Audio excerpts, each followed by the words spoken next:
Hello, I'm Isaac Hayes III, founder and CEO of Fanbase. And right now we're accepting investors in our $17 million round to revolutionize the future of social media. Today, for just $399, you can own 60 shares of stock in Fanbase at $665 a share. Go to startengine.com/fanbase and invest today. While the big platforms have grown too massive and disconnected from their users, Fanbase is building a platform where creators and users truly come first. We've already raised $8.6 million from everyday investors who believe in this vision, and now you can join them. This is your chance to invest in a social media tech company with over 1 million users that is disrupting media by allowing anyone to reach all of their following and monetize their content from day one. The market is changing, big platforms are failing to serve their users, and Fanbase is stepping up to fill the gap. Don't wait until it's too late. Invest now. Invest for yourself and your future. Go to startengine.com/fanbase and own the future of social media.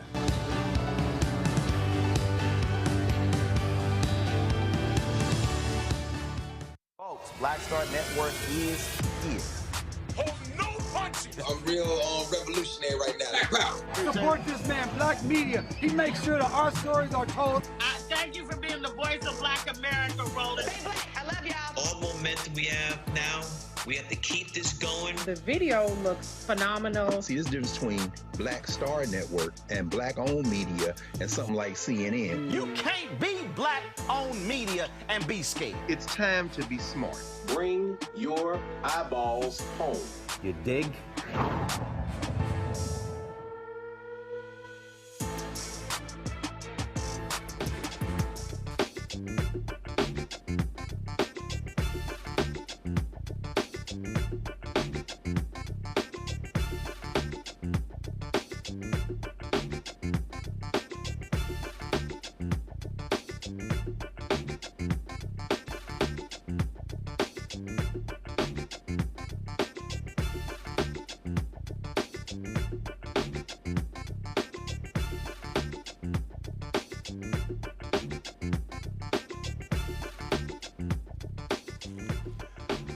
Today is Tuesday, February 18th, 2025, coming up on Roland Martin Unfiltered, streaming live on the Black Star Network. Massive layoffs are affecting thousands of federal workers who are now figuring out their next steps for survival.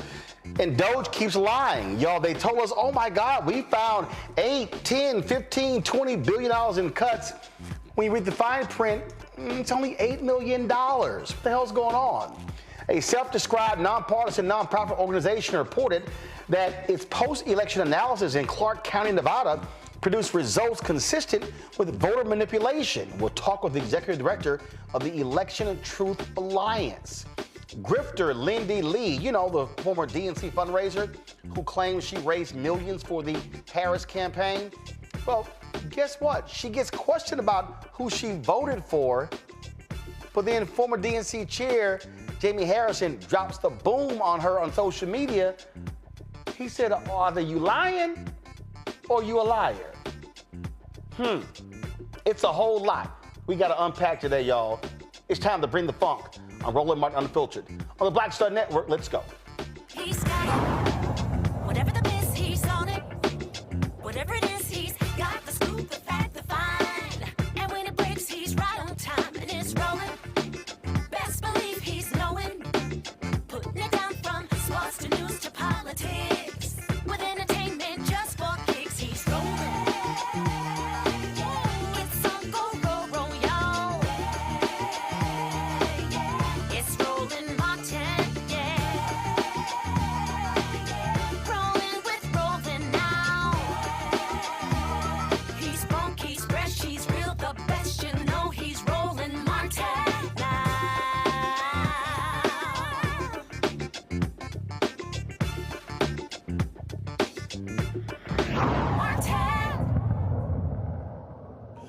Folks, it's always important for you to read the fine print when we start talking about what is happening with Doge, Donald Trump, Elon Musk, and all the stuff that they're doing. I mean, to be real honest, they're lying. They're lying. They're just making moves willy-nilly, firing people left and right without any regard for their families, for their health care, their jobs, you name it. And we really have been trying to walk y'all through what's going on here. Because, see, a lot of people out here are excited and happy, and they're like, oh, think great things are happening. They're moving. They're taking action. But it's sort of like people who are moving chairs around the Titanic.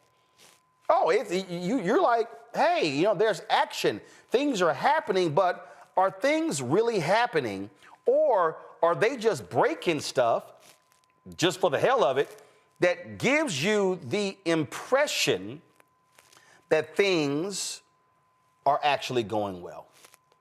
So I came across this video of poster Frank Luntz, and he made this claim.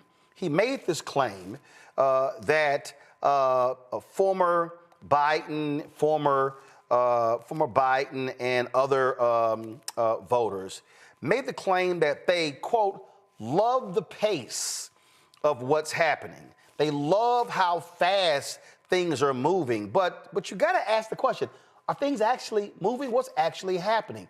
Or are people claiming things are happening, but things are not really happening? So I want you to listen to this conversation between Frank Luntz and Breonna Keeler on CNN to get an understanding of what they're saying. So we'll break it down. Listen. I wanted to have you on because you do a lot of focus groups. You really get behind the numbers, the poll numbers, to the sentiments of voters. And it's so interesting. You've been speaking with a number of voters who were Hillary Clinton 2016, Joe Biden 2020, and then went for Trump in 2024. How are these folks seeing the early days of Trump's second term? Pretty well. Really? And they're reacting to it because they love the pace of change. They were very fed up over the last 4 years. They wanted action. They wanted results. They looked at prices. They looked at affordability, looked at immigration, and they didn't see anything happening. They still don't like what he says, but they like what he does. And these are Democrats now who felt that they were not securing the border. They were doing nothing to prevent illegal immigration, that nothing was actually happening. They wanted to see a reduction in wasteful Washington spending, and they're seeing that. So what they tell me is, I wish he would be a little bit less rude. But at the same time, they like what he's doing. They believe he's serious about it. And for the first time, they have confidence in the future, which is why you now see some significant shifts in the polling about the expectations for the direction in the coming years. It's a big wake-up call for Democrats. I'm waiting for them to get a message. I'm waiting for them to unify and to understand that to oppose and to be the resistance which is what some of them use that phrase. That's not what Democrats in grassroots areas want from them. They may not want the approach that Trump is doing, President Trump. By the way, I now know to say President Trump. But they do want action, and they don't see action from the Democrats. Okay, so they want action. They want to see stuff done. Here's a fact. Trump and his co-president Elon Musk and Tom Homan, they are deporting fewer people per day than happened under Biden. But this is the difference. The difference is Trump has turned deportations into a reality show.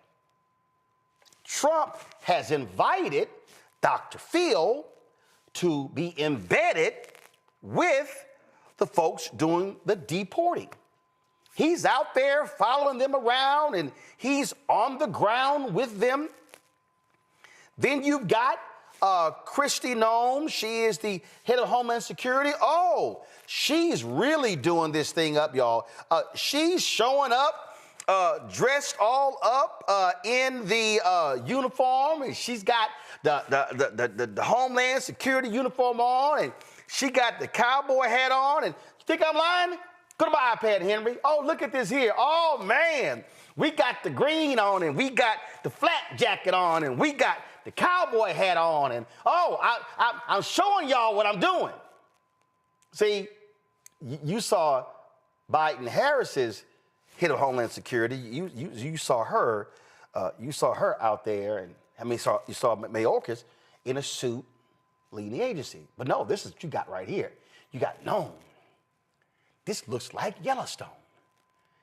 This looks like a television show. So, oh my goodness, that's the difference, y'all. Trump is a showman. He is a circus act. So what he has done, he is creating the illusion of action. So what then happens? Oh, Elon is coming in, and he's tearing these things up, and he's firing people, and they're sitting here, they're slashing waste, and they're claiming that, oh my God, we're doing these things, and we're saving billions of dollars, and it's $8 billion a day. Did y'all see today's announcement? This is the John F. Kennedy Presidential Library. Oh, did you see the sound on the door? Due to the executive order, the JFK Library will be closed until further notice. You can't actually go to the library because what they've done with federal workers. And you may say, oh my goodness. See, it's action. It's action. Check this out. Trump signs an executive order claiming the only people who can say what the law is, him and the Attorney General. Listen to this here. In the Office of Man. Lastly, we have another executive order that President Trump signed relating to independent agencies.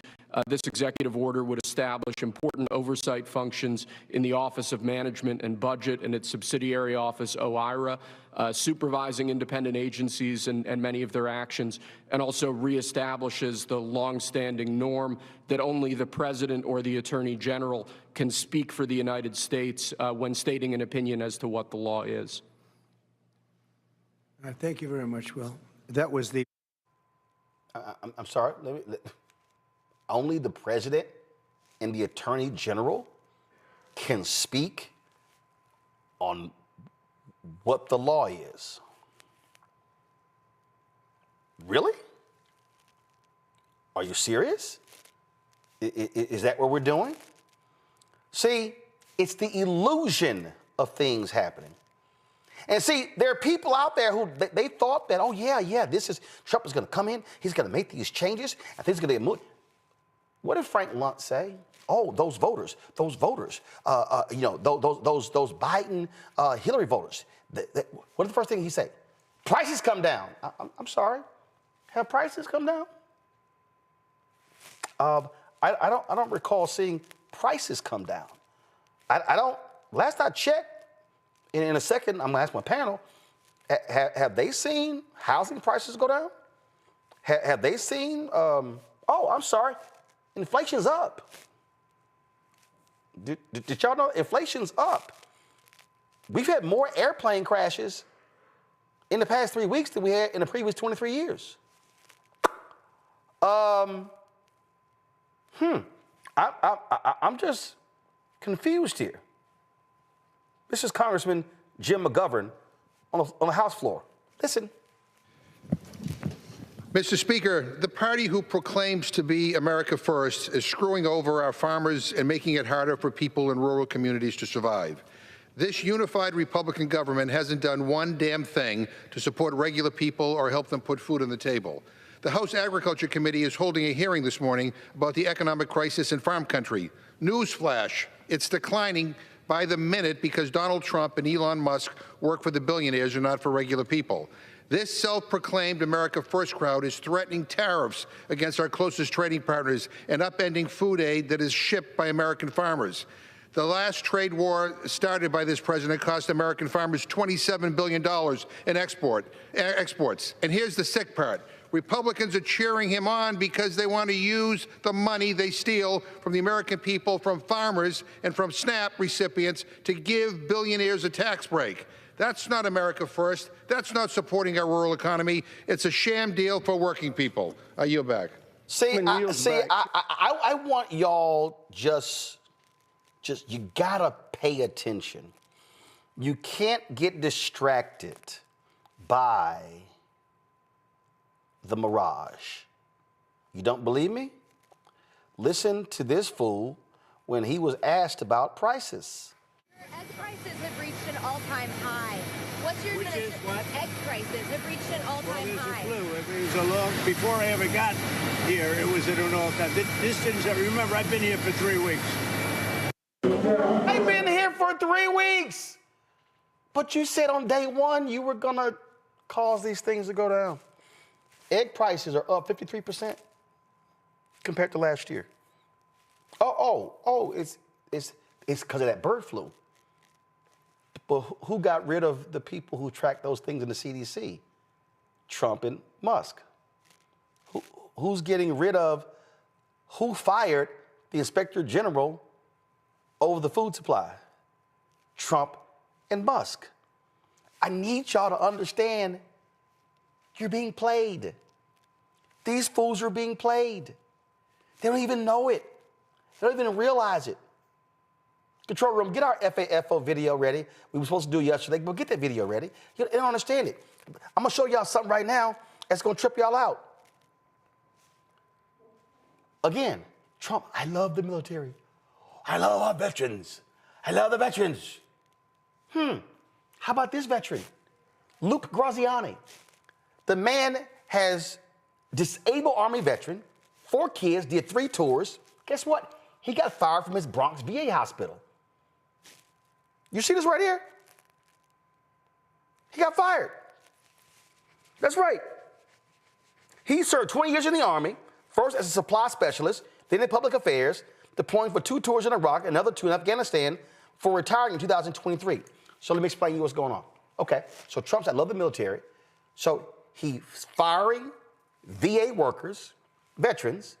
So now veterans, it's going to be hard for them to get their health care because it's the federal workers who deliver the services. Oh, guess what? By firing the federal workers, you're now going to cause this veteran to potentially get evicted, or he's going to have to apply for SNAP benefits and federal benefits in order to live. Oh, but guess what? They're trying to cut SNAP benefits by 20%. Oh, but Elon Musk is breaking things and making them better. So they're just sitting here oh no, this is for the good. These things are great. It's just, it's perfect. That's what's going on. That's what they're saying to you right now. And then you got, what's the dude who's on the Shark Tank, Kevin O'Leary? He's sitting here like, Elon Musk is out here and he's just, he's making things happen and he's moving people and he's firing people. And you know what? If we just sit here and just cut and cut and cut and cut and cut, things are going to be great. Listen to this. referring to? I think the issue is they're not whacking enough. There's this concept in private equity when you get a bankrupt company and you go in there, you cut 20% more than your initial read. And then you find like a pool of mercury, the organization gels back together again. Always cut deeper, harder when there's fat and waste. The FAA, it's not the people. The code is cobalt. It's from the 60s. It needs CapEx put into it for the technology to be upgraded to make it safer. Fat like a chicken. All of these agencies are like big fat chickens dripping over barbecues of fat. This is the best barbecue I've ever seen, but I don't think it's happening fast enough. They're not cutting enough. Keep slashing, keep hacking while you have a 24-month mandate before the midterms. Cut, cut, cut, cut, cut, cut. More cutting. Believe me, it's going to work out just great. Everybody should be happy. People with the nuclear codes, cut them too? Cut everything. Because if you don't see what they're doing and they can't show you that they're adding value, you whack. But it's clear. So here's the problem. They're not even doing that. See, when you make cuts, I own a business. If I need to cut, I'm going to sit here and I'm going to say, okay, how much is this costing me? How much is this costing me? How much is this costing me? All right, what's the value of that? So I'm just going to again, I just want you to understand, this is real basic. So here's a perfect example. So I'm sitting here right now. I'm just going to give you, matter of fact, we were just literally doing this as I was driving in. I was just driving in.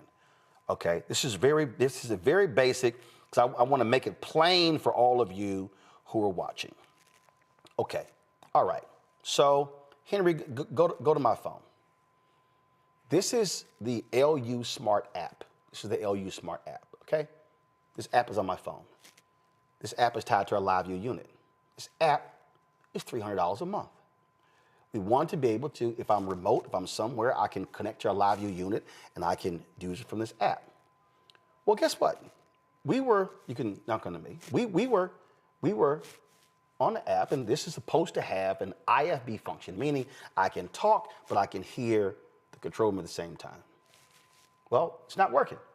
So we're like, call the company. Let's find out how does this work the way we need to work. So we're going to call LiveView, and if this app isn't working the way we need it to work, I'm getting rid of this app. That's going to save me $300 a month. That's $3,600 a year. But I need to know if it actually works. What Elon Musk is doing and his team, they're just cutting, not even asking. You heard Sarah sitting there ask, even cut nuclear people? He goes, yeah, cut. Y'all, here's the problem. These are the people who over our nuclear arsenal. These idiots, Elon Musk and his idiots, whacked more than 300 people who worked on covering our nuclear capability, fired them, then went, damn, they do the nuclear, shit, we gotta bring them back. So then they started emailing and calling, trying to bring them back, and they couldn't even reach some people. They just doing indiscriminate cuts. And see, then MAGA's like, yeah, it's happening. But then MAGA doesn't even realize, even in red states, how they get screwed as well. Here's today's FAFO.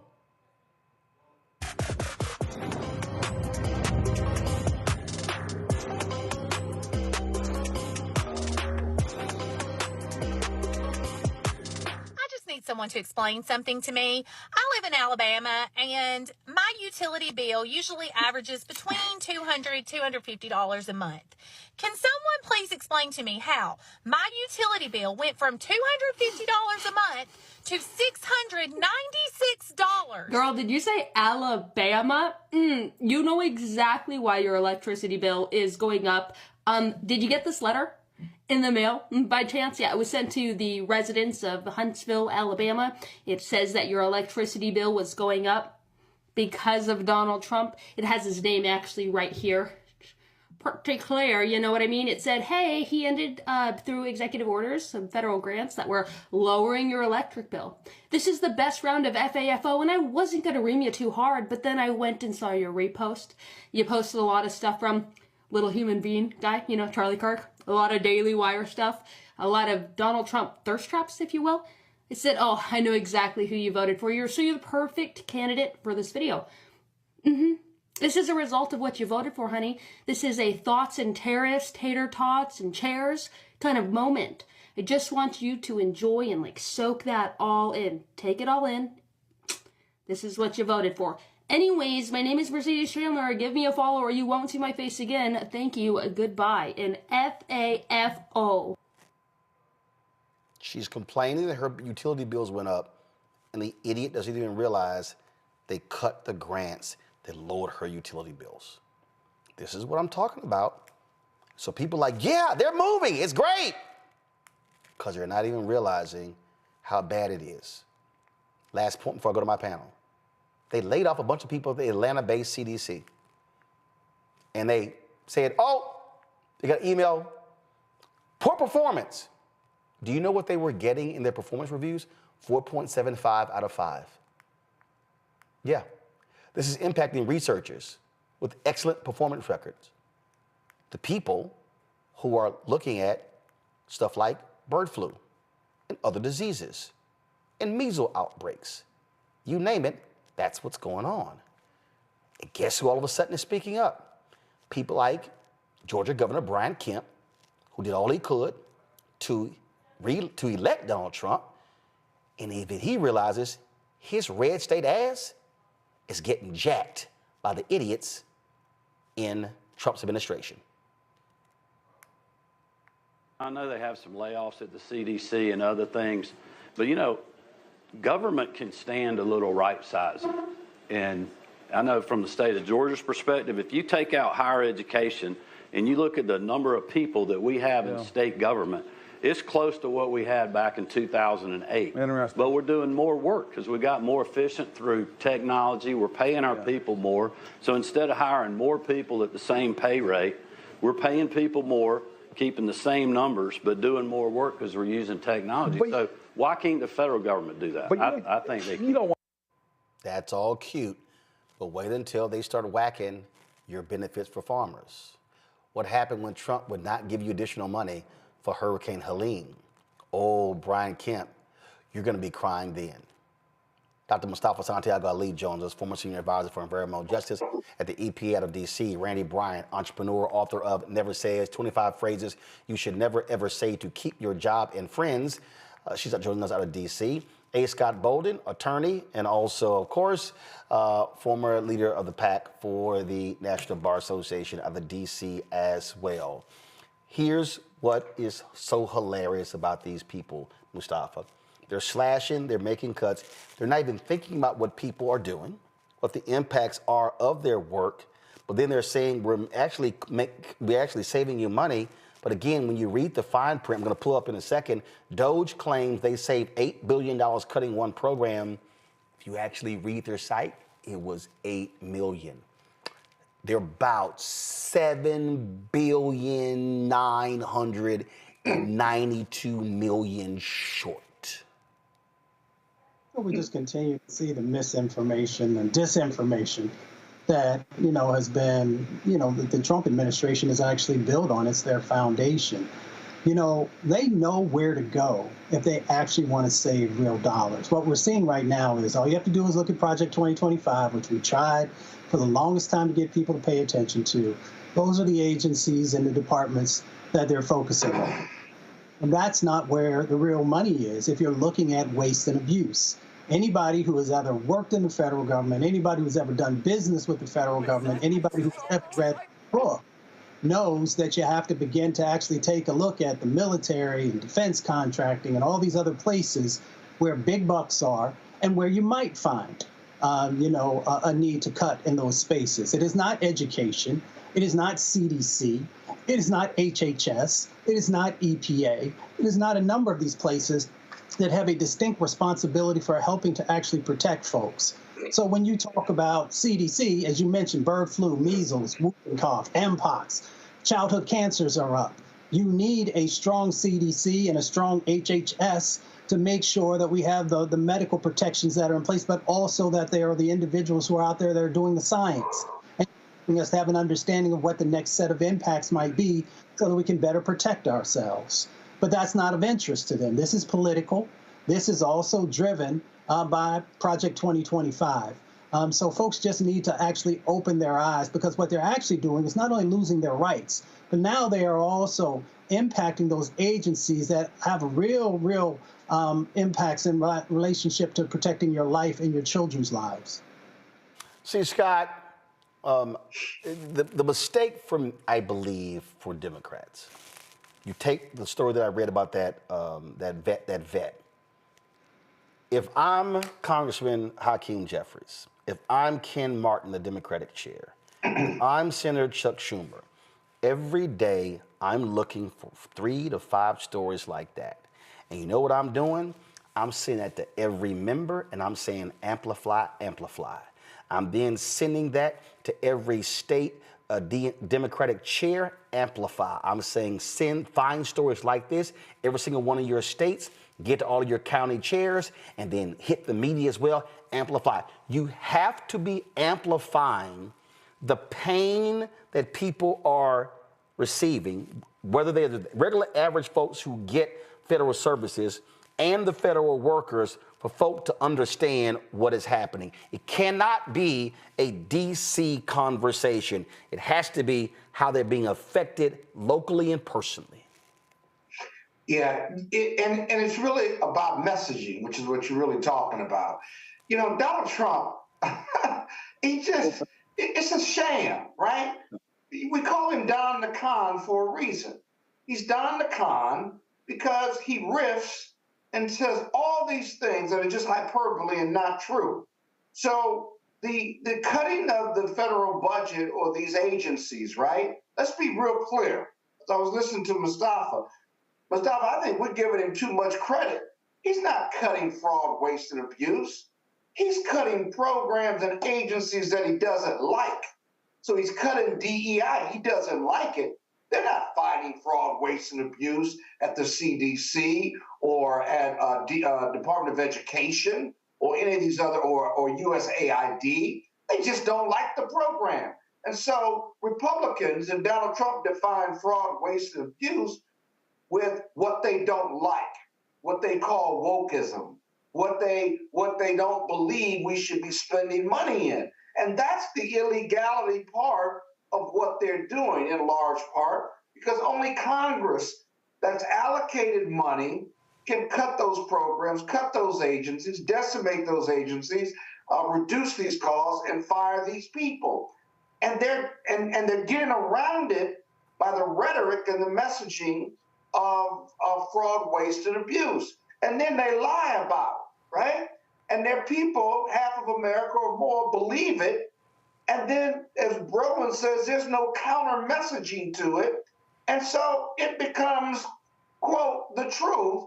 The media picks it up. Their supporters repeat it. Everybody who's ever illegally come into this country is a criminal. 400,000 people from the Congo, he said today, are the worst of the worst criminals. If you don't have a counter message, it becomes the belief. It becomes their truth, and then it becomes America's truth. You have Roland Martin saying, wait a minute, this is all BS, but he's a voice, and others are voices in the wilderness because the DNC won't get its messaging program together. It's not just, that veteran who got cut, if you will. Yep. It's the messaging behind it. You got to get the messaging behind it to counter the lies. And I love how I didn't know these things were going on. I don't know nothing, see nothing. Listen, Randy, watch this here, and then I want you to respond, and then we're going to go to our next guest. Listen. Sorry. Mr. President, given your concerns about corruption, you said that if there were any conflicts of interest with Elon Musk, you wouldn't let him anywhere near it. That's right. Doge and SpaceX employees are now working directly at the Federal Aviation Administration and the Defense Department, agencies that have billions of dollars in contracts with Musk's companies or that directly regulate his companies. How is that not a conflict of interest? Well, I mean, I'm just hearing about it, and if there is, and he told me before I told him, but obviously I will not let there be any conflict of interest. He's done an amazing job. they've revealed, in fact, he's going to be on tonight, a big show called Sean Hannity at 9 o'clock. And he's on and I'm on, and we talk about a lot of different things. And any conflicts, I told Elon, any conflicts, you can't have anything to do with that. So anything to do. I'm confused, Randy, how they said also he's going to self-report. Wow, that's going to do it.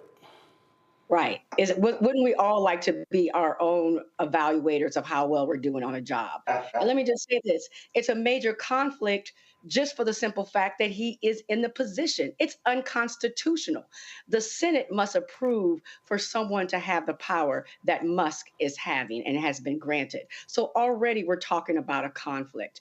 He's going in and he is saying that he's trimming the fat in our government. But even when you look at the workers that he is firing with no cause, federal government compensation, they take up that's 4.3% of the federal budget. 4.3%. So when they say they're cutting the fat, and they're doing it to help, alleviate this government, they're not. There's no reason for them to do it. They're firing these people, and they're a tiny percent of the federal budget. So we know that there's no real reason. See, actually, I got to stop you there. I'm just being straight up, Randy. What you just laid out, that argument does not work. Here's why the argument doesn't work. I'm here to listen. No, we should never use that argument. Because when we say, oh, this is just a tiny part of the federal budget, then somebody says, yeah, but it's $8 billion. $8 billion to somebody who's making $40,000, that's a lot of money. That's not what we should actually be saying.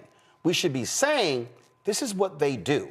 What they're cutting are the people who inspect your food. Guess what? If those people are not there, you're going to get salmonella, food poisoning. Oh, these are the people that inspect your water, that inspect the air quality, that do safety checks. That's what we have to be doing. We can't use the argument that this is just a small... Congress does it all the time, and I'm telling you, it doesn't work, because if you apply, well, that's 3%, then that's 2%, and that's 5%, and that's 3%. Well, hell, right there, that's damn near 15%. So that doesn't work. We have to be saying the impact of the cuts on how it's going to affect us. So if you're laying off FAA personnel, guess what? Air travel is going to be unsafe. Right. That's how we have to connect. Yeah, I see both. I do see that. No, I see the other as well. But I'm telling you, a person, when they go 3%, how much is that 3%? How much is that 3%? As far as the messaging, but what I'm always hearing them say is that they're trimming the fat because we don't want big government. And I'm saying that's not what's making the government big. But also, yes, absolutely to your point, we're seeing the bird flu, of course, going crazy, and it's now in our products. Cows now actually have it, and we need to recognize that. We're seeing planes drop out of the sky. We're seeing where our food supply and farmers are struggling to keep things going. We're seeing measles, an outbreak of measles that's unprecedented, that we haven't seen in centuries, because we have someone, our health chair, who doesn't believe in vaccines. We are seeing the repercussions of what's happening right now with these cuts. Absolutely, that part is real, and it's absolutely scary because no one is at the reins. And it's easy to say, let's cut, right? It's like if you're building a house and they say, well, you're over budget. Okay, let's be fair. Let's cut some of our housing costs, but you don't cut the toilets. You don't cut some people, some fundamental things. And that's what's happening. There seems to be cuts in activity, but no real plan.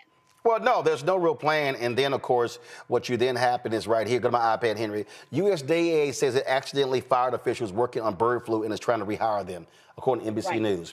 I told you they're idiots. Folks, it's not just that. It's also when it comes to our elections.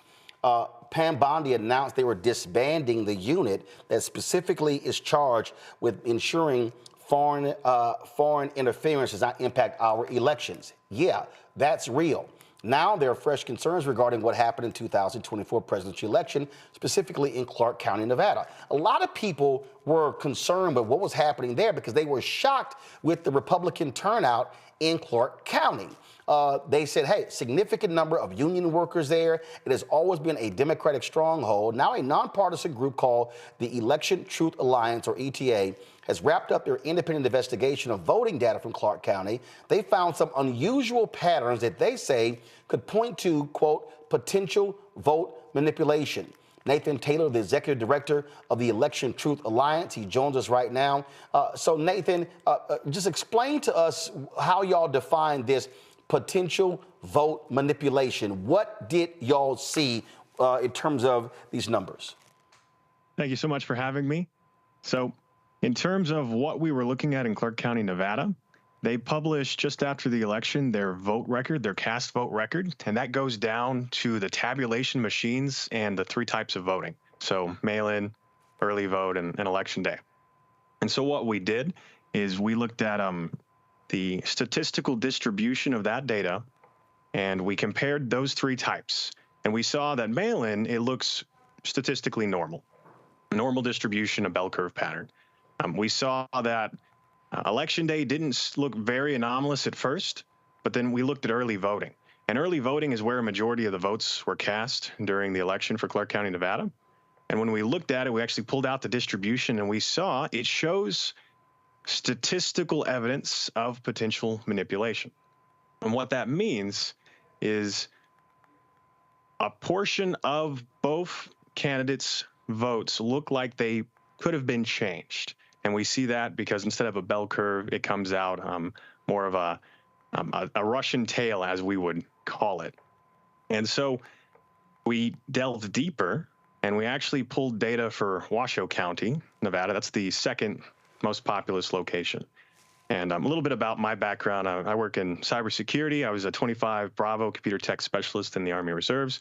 Got my degree in network security and then commissioned at the Army National Guard. And so I worked data analysis for my normal job before kind of stepping into this role and helping found and run the Election Truth Alliance. And so what was concerning about this election and led us to looking into the actual data was, as you mentioned, 7 swing states kind of popped up after the election, and we thought that was strange, given some of the polls, given some of the other analysis. And when we dove deeper, now we're seeing the potential for the vote counting machines to have been manipulated. And so the main concern is the type of manipulation we're seeing in Clark County, Nevada. It's not unique to Clark County, Nevada. We've done analysis on other locations. We're looking at Pennsylvania right now. We were looking at Wisconsin. We were looking at Florida. We were looking at Texas and California. And so many of these higher population centers in these states exhibit the same indications at a higher level, and that's a drop-off vote abnormality, where, for example, one party at the presidential level, they get a certain amount of votes. And then you look at the next down ballot for their party, like the senator or the governor or the superintendent, and you find that those lower positions have more votes than the president. And that's very concerning. And that ultimately also led to us diving a little deeper. So we did provide some graphics, but I don't really think we need the graphics, just to kind of talk about some of the potential. That's why a lot of people were asking. They were like, wait a minute, hold up. How did he win? How did Trump win all of the battleground states, but the only 2 places the Republican candidate won in the Senate was Ohio and Pennsylvania? They lost in Wisconsin. They lost in Michigan. They lost in Nevada. They lost in Arizona. And there was no Senate race on the ballot in North Carolina and in Georgia. And in fact, when you look at North Carolina, Democrats won governor, lieutenant governor, attorney general, and secretary of state. So what is interesting as well is when people talk about candidate Harris at the time and how she performed, right? Talking about popularity and saying, oh, well, people didn't vote for her. She wasn't popular. People were switching their votes at the presidential level and then voting Democrat all the way down. Well, I looked at this as well, and we pulled some of the data for both all the swing states in this election and last election. And we said, how many votes did Harris get in comparison to Biden in those 7 swing states? And this, just correct me if I'm wrong, this is the graphic you were referencing, right? swing versus So non. this one, yes, this is a drop-off vote analysis, and this was actually made by Smart Elections, which is another organization that does election integrity and analysis. Go ahead. So they published this, and what this is showing is this is some of the swing states versus non-swing states, and it looks very suspect that Harris would underperform consistently across just the swing states, and then outside the swing states, she's almost 1 to 2%, like Trump is.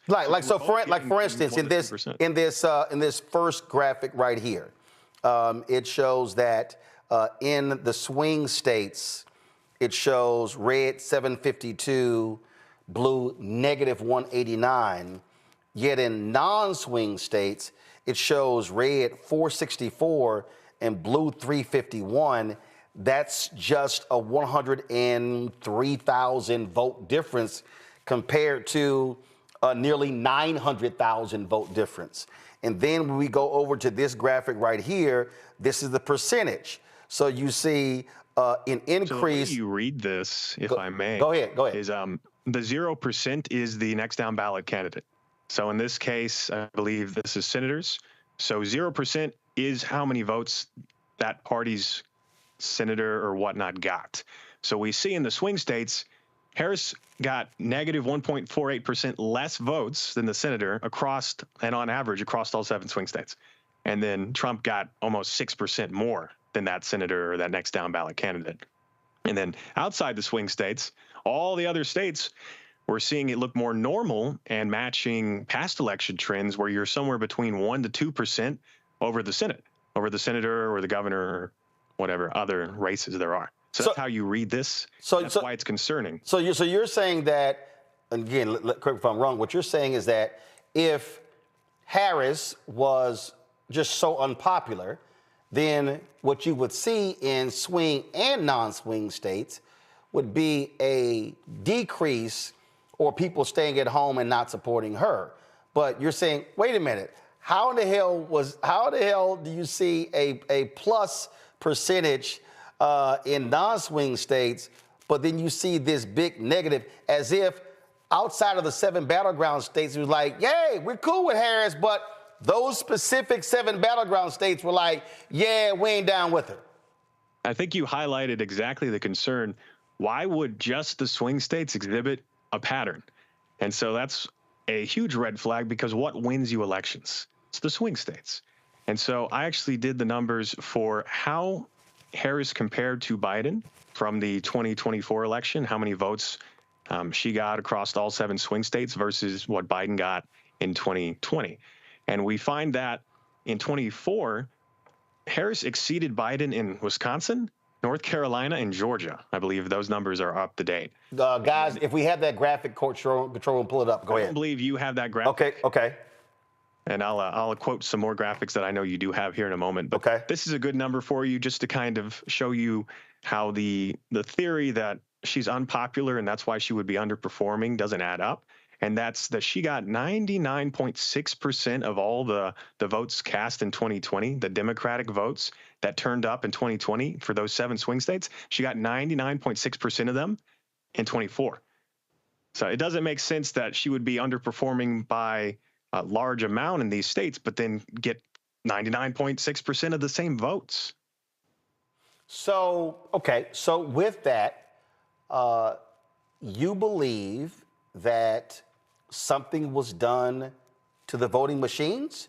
Do you believe that, like, for instance, I've heard people, and I'm not a conspiracy theorist, and when people, I'm very skeptical when people throw it. I've heard people say, hey, wait a minute, people were using Starlink to transmit the data, the voting data from precincts to the state elections board, and that Starlink, of course, owned by Elon Musk.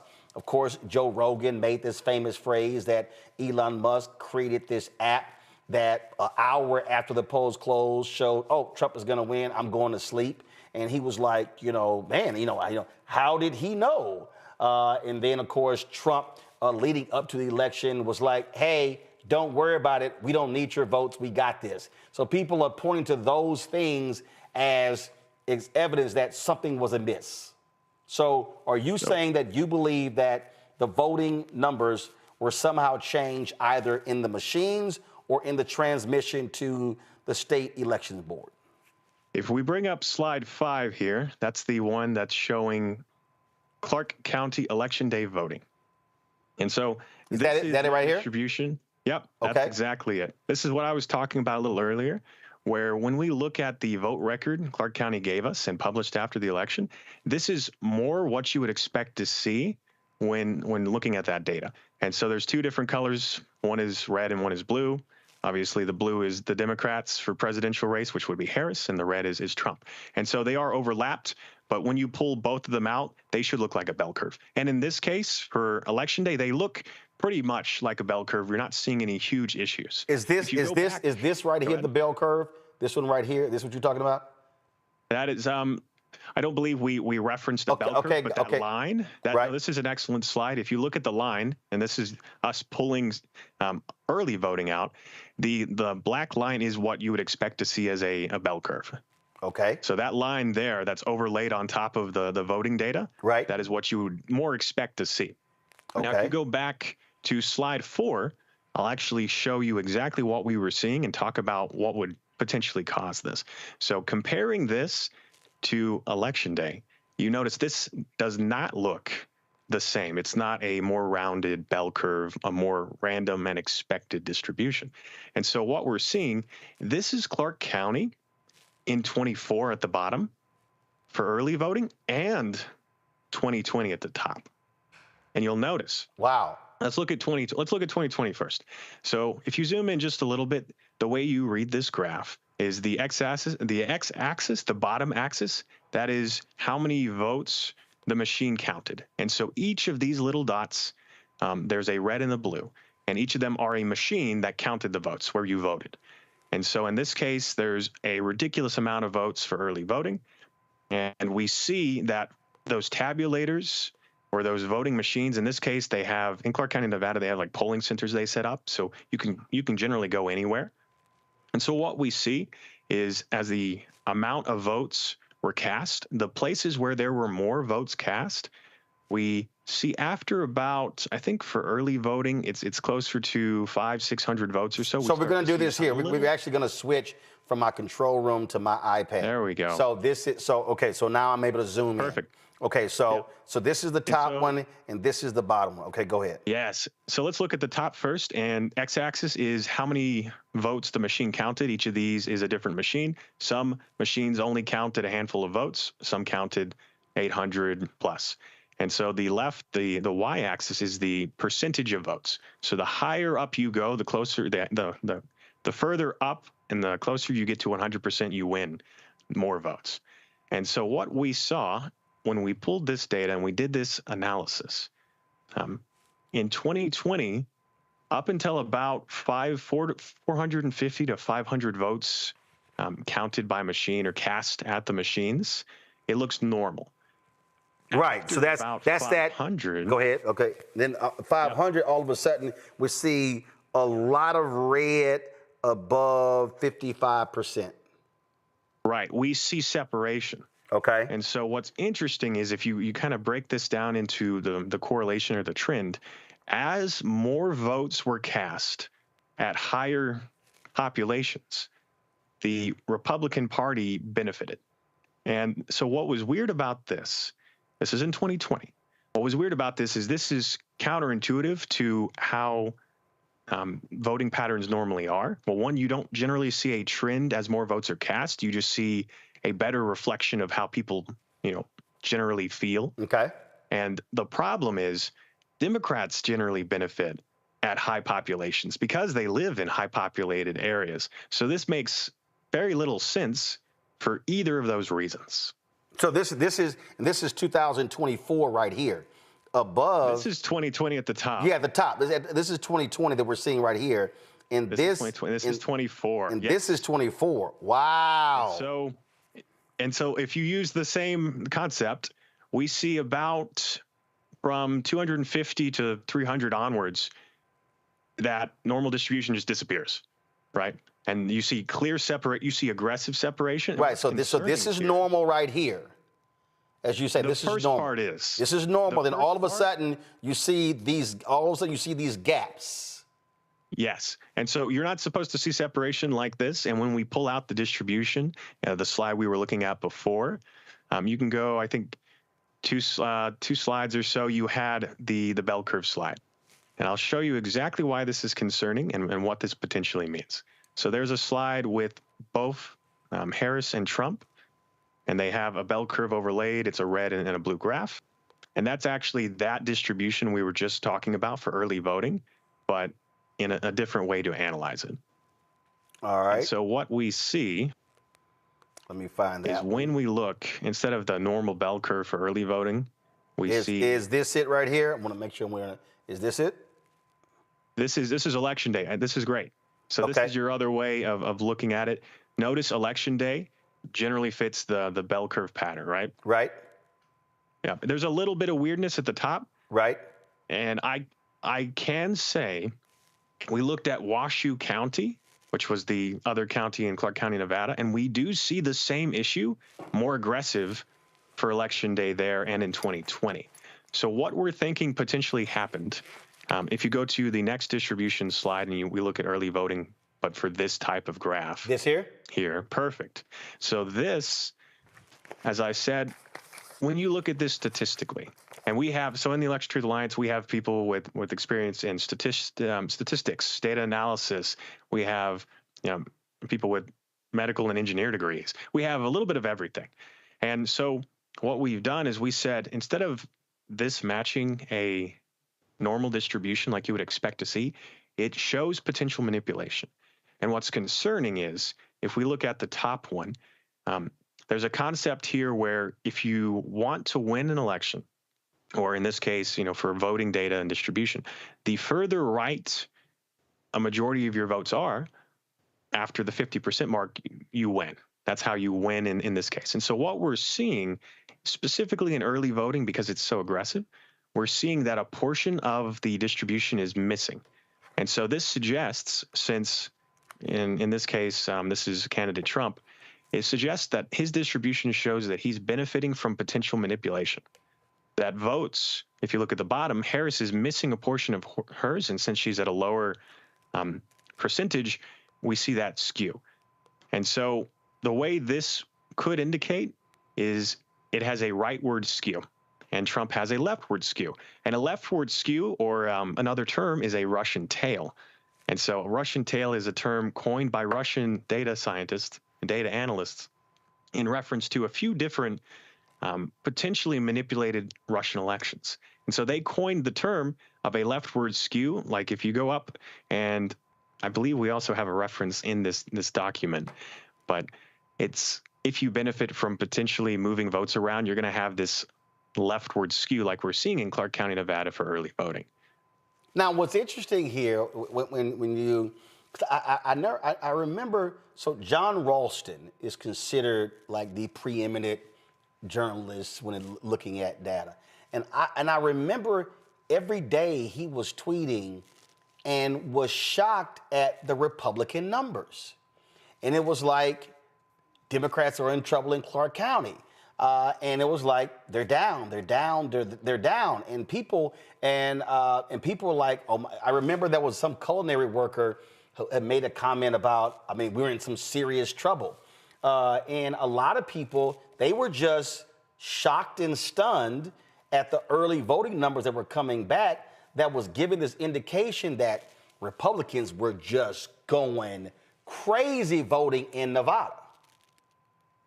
So what's interesting is when people talk about election night, there's an expected pattern you see as votes come in because of time zones. And so Smart Elections actually recently posted a video on their YouTube, and it was referencing someone talking about what you would expect to see on election night. And so generally, like the Northeast, as their polls close, they're more Democrat. So you would see a little bit of a blue lead, and then Florida would come in and it would go red. And then you would get the middle Rust Belt areas and it would go a little deeper red. And then the West Coast would come in last. And then you'd see that blue wave resurface, right? And so you'd see a little bit of a red mirage is what it is. What's interesting is this election night, you didn't see that. And what you saw is after the first bit of votes came in, it stayed very positive for the Republicans, and it only grew. you didn't see a bounce back, you didn't see a resurgence. And so some people would quote that to see it almost looked algorithmic in the way the votes slowly crept up. And what's concerning is, as you mentioned before, how could you have done this if you could have done this? So I get this a lot, especially with my background. People talk about, our election is secure. Our election isn't hackable. We spent 4 years arguing, everything's good. And so what's funny is when you actually look at our election systems, it's not that our election systems are secure or they're not. It's that every state runs their own election. We have a few different types of machines, and we have paper trails. And that's how we should be securing our elections. The problem is, let's actually look at how every state runs their elections. All of them have different procedures. There's no standard guideline for how you should do it. Right. But even then, they still have checks and balances they take account. The problem is we only really use, for our tabulation machines and our voting machines, we only really have 2 main brands. And both of them, as we found in the last little bit of our analysis, both of them, I think 70% of the vote counting machines used in the country for elections have had issues of cybersecurity specialists mentioning potential vulnerabilities. And so first of all, if you were to manipulate our machines, first of all, what are those 2? You said there are 2. Who are they? I can't say the name of the brands myself. Okay. But the top 2 that you're going to, see, they should be pretty apparent. And as you mentioned, as you asked before, how would you do this? Well, you would, as you said, I think you would do it at the tabulation level. So some states, they have voting machines and then they transfer their votes, or they scan in paper ballots. And the tabulators are what's doing all that work. And so, as I said, there's 2 main brands. And if you were to compromise those tabulators, you could change the outcome of an election because you could just change votes. And it's that simple. Or you could change the data in transit from the tabulators. Either way would look the same on paper. Okay. Any questions or input on that? So I'm going to go to my panel in a minute with questions. All right. So when you hear Republicans say we need to get away from these machines and go to paper ballots, what do you say? I don't disagree that paper ballots or a paper trail is good. The problem is we actually have to use them. This election, I think there were 3 substantial audits that I looked at, Arizona, Georgia, and Pennsylvania. And all 3 of those audits, in my opinion, were not effective in doing what they needed to do, which was to validate the presidential race. Pennsylvania conducted I believe it was a risk limiting audit for maybe 2%, and they did the Treasury. And they didn't even poll an appropriate amount of Philadelphia, which is like over 10% of their voting population.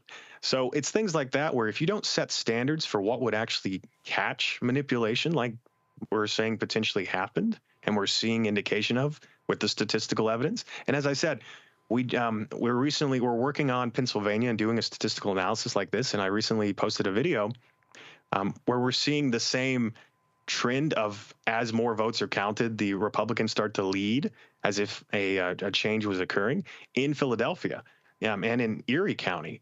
And so I think the problem is if you spent 4 years discrediting election integrity, because that's the difference. This is an election denial. This is election integrity. Right. It's not that we want to question the results. We want to validate that our machines are accurate, and that's why you should do audits. It's not about anything else. And so these audits were not efficient. These audits did not pass the standards, and they didn't even appropriately audit the races that could have been manipulated. And so to hold up, and Georgia and Arizona, they had their own different forms of audits, risk limiting audits, I believe. And I actually looked at those, and other data analysts and statisticians looked at them and said, hey, this isn't matching up either. There's some concerns of, these numbers don't really show. There were some errors in the reporting, and some previously reported numbers didn't match some in numbers, among other things. And so realistically, the way you should deal with our system is you use the machines. The machines are good. And then you immediately conduct audits at any point, and you appropriately sample the population, and you look at the presidential race. You can look at other races too, and you would pretty much quickly see concern. The problem is our system wants recounts. And so if you don't meet a threshold to do a recount automatically, and the candidate doesn't ask for one, it doesn't get done. It doesn't get checked. And so that's the issue we ran into this election. Questions from the panel. Scott, you first. Yeah, maybe. I listened to your data. I'm a former state party chair. I've run at least 4 local or presidential elections from the nation's capital, at least on the Democratic side. You'd have to agree that there are other variables that would counter your at least preliminary conclusions. For example, maybe the Republicans, those low propensity voters that the Republicans went after in order to outvote the Dems, outvoted the Dems and came out in huge numbers. And that was the differential, and that made the difference in the swing states and elsewhere. That simple piece alone would counter what you say is algorithmic oddities. Manipulation. Manipulation, forgive me. That's an excellent point. Yeah. Tell me your answer to that. Point, right, if turnout was effective, I don't know if you have the slides to reference this, but we actually mapped the early voting in Clark County to Las Vegas, and we looked at where these polling centers were and the turnout and how each party performed at these polling locations. Is it a graph or is it a? I'm trying to. It is a map, very simple map with some overlay. It may have been included. If it is, it's an excellent point. If it isn't, I can talk through it. All right, I'm trying to look for it, but go ahead. Okay. But what we did, as I said, is Clark County, Nevada specifically, they don't poll or they don't vote by precinct. You can go pretty much anywhere to one of these polling centers, early voting or election day, and they'll map your vote back, and it gets added up.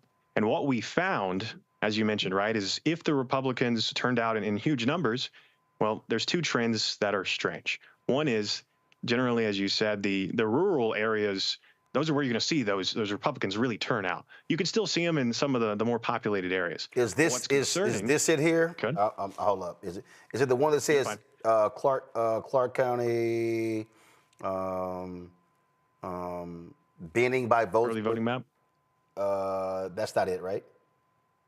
This is another example of what we're seeing, but okay, keep talking. Keep talking through, and I'll try to find that map. Go ahead. No worries if you can't find it. But to answer your question very distinctly, we mapped those locations for early voting. We mapped the machines and the amount of votes those machines got. And Clark County specifically is a very liberal, very left-leaning location. And Las Vegas, specifically the actual let's city see. area, is this it right here? Nathan, is this it right here? Is this it? No, sir. It's fine. Okay. I'll talk through a little bit. Okay, all right. We may not have provided it for you. I think it's 3 different things. Okay, go ahead. Actually, this map there, as you saw, is highlighting the 2 different highly populated areas. It's Washoe and it's Clark County. This one here? And so, yep. And so at the bottom is Clark County, Nevada. It is the #1 location in terms of population. Right. It's very liberal. And so the city of Las Vegas, we mapped it out location by location. And we compared the voting demographic, the registered voters in those areas. We looked at people are registered by precinct, but they don't vote by precinct. So we looked at those precincts. We looked at what the percentage of Democrat to Republican is. And it is heavily in Democrat favor. It's nonpartisan and Democratic in Las Vegas. And yet we're seeing polling locations that the Republicans were leading by over 5,000 votes in some cases. And so it's strange to see that there is no heavy red stronghold in the middle of Las Vegas, but we're seeing the early voting polling locations show that when we look at the data. And so but you yourself said, concerns us. You yourself said that in the state of Nevada that they don't vote by precinct. You can go anywhere and vote. And it's possible that red voters or GOP voters went to urban centers in Nevada or high Democratic output and voted. Listen, I think your analysis is valuable. I do. And it's interesting. I guess what begs the question is, if everything you say is right regarding the algorithms and stuff, and you say this is how it could happen, voter manipulation, then what's next? What do you do with this data? How does it work for us? How does it help us? And how does it maybe in the future fix kind of what the issues are you're raising? Yeah, excellent point. The reason why we want to kind of bring this to light and we want these questions is we want audits. It's never too late to conduct an audit or an investigation. Yeah. Obviously, the election is certified. The election is over. That's perfectly fine. But there is far more benefit in conducting audits and looking at the paper ballots and comparing them to the results, not just in Clark County, but in any of the swing states and even in other states. And so, as I said before, we want to validate the election. That's what my job has been since election night, is we want to make sure that our machines are safe. We want to make sure that people are asking these questions, because it benefits everyone that we validate, and it doesn't hurt anyone. And we do an audit, right? We go to Nevada, we go to Clark County, we say, hey, let's audit let's audit all three types, and we find no discrepancies and no issues. The paper trail matches the reported votes. That's perfect. And we hold that up and we say, our elections are free and fair. This was just a discrepancy, and we can figure out why that is. As you said, maybe this was a historic moment, and there was a lot of momentum, and people came out to vote in unique ways. But realistically, unless you validate and you check, it hurts us all. And so that's why we want accountability and we want audits, and we are willing to pay for them as well. I've reached out to a couple different organizations and entities to help us, push for those. Mustafa. Yeah, well, thank you for sharing this information. My dad was big into mathematics, probability, statistics, so this is helpful. I'm curious. We've got this dismantling of the election security efforts that are going on right now. How does that impede the work that you're doing? I mean, see what's going on with the FBI and the task force that's there, the DOJ, FEC, EAC, all these different folks are supposed to play a role. As we move toward midterms, of course, we've got to get this right, make sure that there's, no funny business, I'll say it that way. So I'm just curious about the steps you think we should take, and how, these changes that we're seeing inside the federal government might play a role. It's very concerning to see the dismantling of these organizations that should be safeguarding our elections.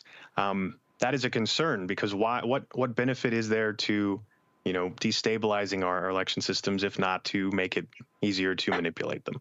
That is a concern. And I think, as you said, kind of going forward, this is why I helped found the Election Truth Alliance. It's because no one else was doing this work. No one else was actually looking into the numbers, holding up the data and saying, this looks weird, we should dig deeper. And that should have been the federal government. That should have been these agencies, but they've not been doing it even before they were being dismantled. And that's a concern as well. And so kind of going forward, as I said, we honestly, we just need to demand audits for both our local and state election officials. They can do it. They have the power. Your attorney generals and your secretaries of state, they could do an audit, and it, as I said, just be, safeguarding. If for some reason we do audits and we do find discrepancies, that brings to light a lot of concerns, and it brings up the issue. And people ask me, why should we care about this now? All right, the election's over. Why should we care? And the problem is, if we don't validate this, and there was manipulation to the extent that we say could have potentially happened, that the data is indicating, that means there is no midterms. There is no next time. There is no, election 2016, because if you can manipulate an election, you choose the winner. And, there's no coming back from that. He who counts the vote wins. Thank you. Randy. I really appreciate the work you've done, because all Americans need to feel secure in our voting system. I was really interested when I was reading your report about the drop-off voting, where, most people, I think about, human behavior, we vote down the ticket. If you vote for a Democrat, the Democratic candidate for the presidential election, typically that's what you're going to vote for in the Senate. But there was from what you're saying, your report says there was a huge disparity this year, up to in some counties like 10%. What is normal? Like, what do we normally see when it comes to drop-offs? So what's interesting is most people think the Republican Party is very straight ticket. That's actually, from our data, that's not truly correct. The Democrats are very straight ticket. They will vote all the way down ballot. There's very little budging for them. And so that was another weirdness with this election, to see potentially, hundreds of thousands of people. I think the final numbers I was looking at was somewhere around 1.5 million votes. And you're telling me 1.5 million people split vote. and voted all the way blue down ballot, but then voted, a different party at the presidential level. And so generally, percentage-wise, on average, it does depend on states. Some states, swing states, can be more chaotic. But as I said, you're going to see somewhere between a 1% to 2% over performance for the president is normal. There's some historic, above performances, but generally you don't see the president underperforming, a senator or another position, because presidential races are a big deal. And so I had some numbers. We've been looking at different states and looking at drop off. And so one that people don't even realize, we were looking at some of the non-swing states, and we were seeing Harris got negative 19% of the votes that the senator did there. And just some other crazy numbers, like Texas as well. She was under 4%. And my concern is, and the reason why we're concerned, that if there was a way to manipulate the votes, people don't realize how big of a deal it could be. And that's because, let's say I take one vote. Let's say we both have one vote.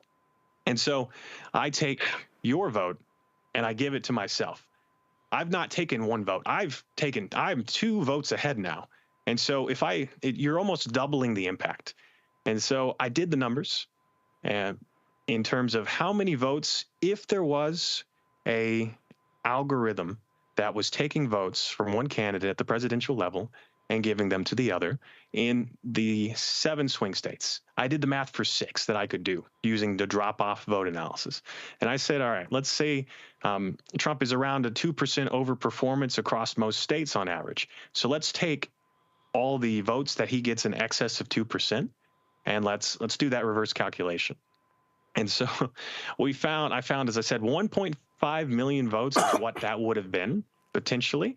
And when we take those votes per state and we do the inverse and we give them back to, let's say, the Democratic Party, as I said, you're doubling the impact. And we see that in 6 swing states that I did the numbers for and looking at the drop-off vote, if that was caused by algorithmic manipulation, Harris leads in those 6 swing states when you do the inverse there. Also, that's not including any concerns about mail-in ballots never being delivered. That's not any concerns about voter suppression, which I do believe was a big deal in this election. I've spoken to Greg Palast, and he's really highlighting those concerns, and those are very critical. We had him on the show. Yeah. So that's hopefully I answered your questions there, and that was the big concern. So last question from me. Have you made a request to the Nevada Secretary of State, to the Nevada Attorney General, Aaron Ford, to do something? I have had people within my organization draft and send out emails and correspondence reaching out to them. Yes, not just Nevada, but other states as well, other secretaries of state. I mean, we will continue to do so. And we have that PDF that you saw, and we have some other documentation. We send them saying, hey, here's our concerns, here's our analysis. We'd be interested in facilitating an audit. For Clark County, Nevada specifically, they have poll tapes. And so it's not a paper ballot trail, but you can still go in and look at the vote count. And if there was algorithmic manipulation, like we're saying, if the tabulation machines across the country could have been manipulated, what you would find when you compare it to the paper trail is you would find 2 things. I didn't talk about this a lot when we did it, but we were also seeing not only the potential for votes to have been changed from one candidate to the other, causing one candidate to underperform and the other candidate to exceed and overperform, which is what we're seeing in multiple swing states, but we're also seeing indication that for whatever reason, the Democratic Party in Clark County, Nevada, for early voting specifically, gets capped out, and it looks like votes could also have been deleted. So you would change votes until you're at a 60% margin for one party, and then you would just start deleting extra votes. And we're seeing indication of that too. So if we look at the paper trail in Clark County, Nevada, or in any other place this could have happened, potentially happened, you'll find that not only are there more votes on the paper trail and more paper ballots than were reported, but there would be missing votes for the Democrats that show up for the Republican Party. All right. Nathan Taylor, we certainly appreciate this breakdown. Thank you so very much for sharing your time with us. Thank you very much for having me. All right, folks. Man, that was quite fascinating. I see all of y'all comments on the YouTube channel, and y'all really appreciate that as well, folks. And all of you who are in the chat, y'all do me a favor, hit the like button. I see all y'all commenting, but y'all ain't hitting the like button. I'm gonna go to a break. We come back. I have been blasting this little child, Lindy Li, and I'm gonna call it Lindy Li. Wait till I show y'all this video. And man, does a former DNC chair, Jamie Harrison, flame her on Twitter. I'm going to show you that when we come back. Don't forget, support the work that we do by joining our Bring the Funk fan club. Our goal is very simple, to get 20,000 of our fans contributing on average at $50 each. It comes out to $4.19 a month, 13 cents a day. It really is about supporting Black-owned media, allowing us to be able to do stories like that. Somebody posted in social media that these networks wouldn't spend more than 2 minutes on the segment we just did. That was almost a 40-minute conversation there. That's why your support of this show is critically important, and this network. We also, of course, have got a new show that we've launched, and we're gonna have a second episode airing on Thursday. So this is not just this show here. We've got some new episodes of Greg Carr's show coming up, the Black Table, and so it's a lot that's going on. So we really appreciate it when you support the work that we do, because it really is about providing news and information that you're not getting any other place as well. And so if you want to give us via Cash App, please do so. Use a Stripe QR code. This is it right here. Click the Cash App button to continue to contribute. You could also, of course, send your check and money order to P.O. Box 57196, Washington, D.C. 2003 7-0196. PayPal is R Martin Unfiltered. Venmo is RM Unfiltered. Zelle, Roland at RolandSMartin.com. Roland at RolandMartinUnfiltered.com. We'll be right back.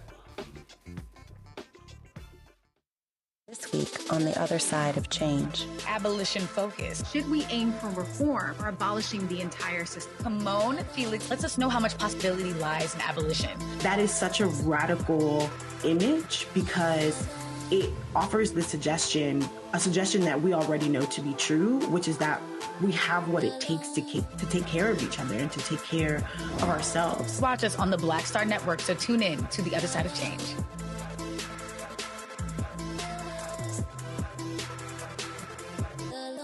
What's up, y'all? Look, Fanbase is more than a platform. It's a movement to empower creators, offering a unique opportunity for everyday people to invest in Black-owned tech, infrastructure, and help shape the future of social media. Investing in technology is essential for creating long-term wealth and influence in the digital age.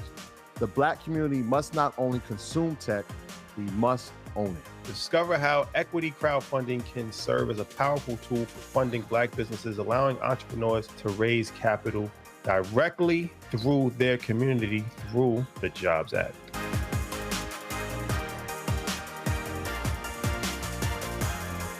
I'm Russell L. Honoré, Lieutenant General, United States Army, retired, and you're watching Roland Martin Unfiltered. Am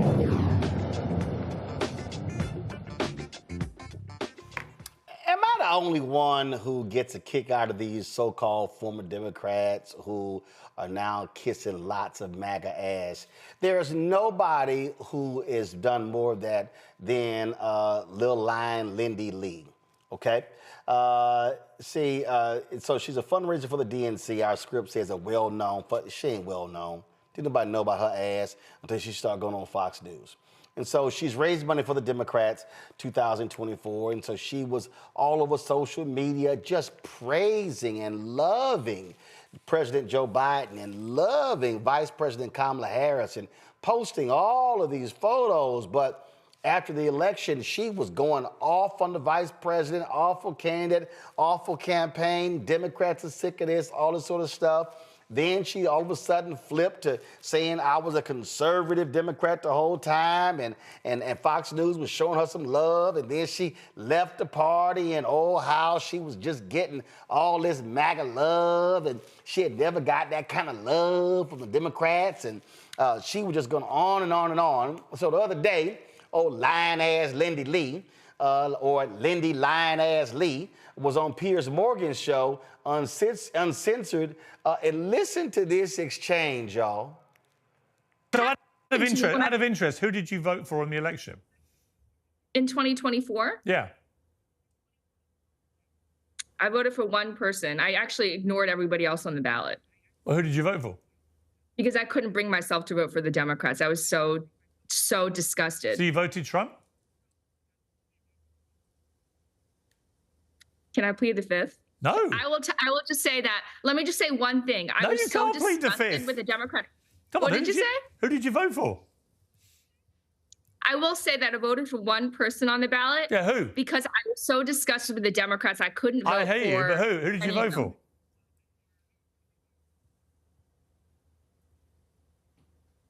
Do I have to answer? Yes. It's uncensored. Come on, spit it out. See, I can't win with this because I raised. You can be money honest. I mean, if you're honest, you win, right? I mean, that's. Well, no. Well, my donors and all the Democrats will accuse me of sabotage if I. Come on, Lindy. Who did you vote for? I voted for Bob Casey. I didn't vote for president. I just couldn't because I'm just so disgusted. Well, let's get a reaction. I'm here's the thing. By the Democratic Party that I couldn't bring myself to vote for any of the. You voted for. Just stop speaking for a second. You voted for Bob Casey, who is a member of the Democratic Party, which is the party that who's one of the most conservative members, DEI. who's pro-life, famously pro-life. I know exactly, sweetheart. I have a house in Pennsylvania. I actually campaigned for Bob Casey. If you're going to talk like that to me, please don't sweetheart me very much. So I'm not. Listen to me because you have to stop speaking for a second. Let me be very clear with you. You were out there until the very last second, positioning yourself as a surrogate for Kamala Harris, despite the woke stuff that you now disdain, despite the fact that you think that Democrats stand for only trans issues and nothing else that apparently you campaigned on all these years for Democrats, first for Biden, then for Harris. So the bottom line is, everything that you now disavow, you tried your very best and tried very, very hard to get in front of every TV camera that would take you to campaign for Kamala Harris, who you now claim supported trans and DEI issues that you think are completely misguided. So the bottom line is, everything that you're saying now about how you're going to help MAGA means that you threw out every value that you stood for. Oh, but that wasn't it. Former DNC chair Jamie Harrison, he sent out this tweet. He says, Lindy Li, this is sad. You really need to stop lying and get some help. When I got out of the car at the Kamala Harris election night party at the Conrad, you were the very first person I saw. I'll check with the film crew because maybe we even have video. Nonetheless, you were perched by the door, ready to take pictures with any celebrity type or elected official that walked in. Like a student trying to impress a professor, you joyfully rattle off how much you raised this cycle to support the campaign. You told me about hosting a fundraiser at your home and your unwavering support of Joe Biden and Kamala Harris. So either you were lying then or you are lying now. But either way, it just makes you out to be a liar, a very bad liar. Who in their right mind raises money for someone, travels to that candidate's election night party in D.C. and not your home state of Pennsylvania, but yet is so disgusted by that candidate, you don't vote for them? Piers Uncensored, Piers Morgan, y'all are being hoodwinked. Carry on. Y'all, this is utterly hilarious because she's all over social at the Democratic National Convention. She's everywhere. Now, mind y'all, little lying-ass Lindy blocked me because I was giving her the business on Twitter. But here's what's so stupid about this, Randy. Nobody would get mad at her if she said she voted for Kamala Harris because she was literally out there touting Kamala Harris. But now you're afraid to even admit, okay, so let's say you didn't vote for Kamala Harris and you voted for Donald Trump. And so what? Now you don't want to say it because what? Folks might get mad? I mean, if you voted for him, just say you voted for him. This is why she's a joke. This is why she's a liar. And thank goodness Jamie Harrison called Lil Lying Lindy Li the liar that she is.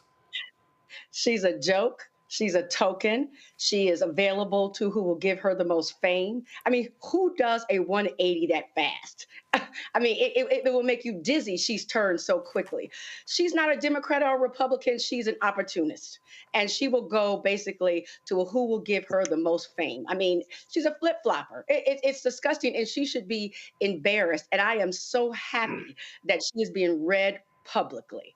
I enjoyed it. I actually went and watched the video a few times just for my viewing pleasure. I mean, I laugh at folk like her, Mustafa, because it's so transparent what you're trying to do. You're just saying you want attention. You want bookings. That's all you want. And so, and she got, people have called me names. They called me, called me all kind of stuff, called me out of my name. You named it because you look like an idiot. I mean, it's different if we don't actually have video of you talking about how amazing and wonderful and awesome Joe Biden, Kamala Harris was, and now all of a sudden they're just the devil. You know, Ida B. Wells once said, and my grandma used to say it all the time also, the way to right wrongs is to turn the light of truth upon them. Once they put that light on her, you know, they have a difficult time in being able to sneak away. You know, we just have to be very careful, right? There are these folks who are not serious about the issues that are happening inside of our communities. They're not serious about the change that needs to happen inside of our country. And in many instances, if somebody, you know, throws a few dimes and nickels and dollars at them, then they will flip and flop. So, you know, this is just another example of somebody who is not truly committed to community, who's not truly committed to democracy, who's not truly committed to making sure that our country moves in the direction that it should. And they got caught. I mean, it was hilarious. I mean, this is literally, this is beyond hilarious, Scott. So, Lil Lindy Li, I told y'all she blocked me. She don't realize I can still see her stuff. Scott, this is a tweet this idiot posted a few days ago, a couple days ago.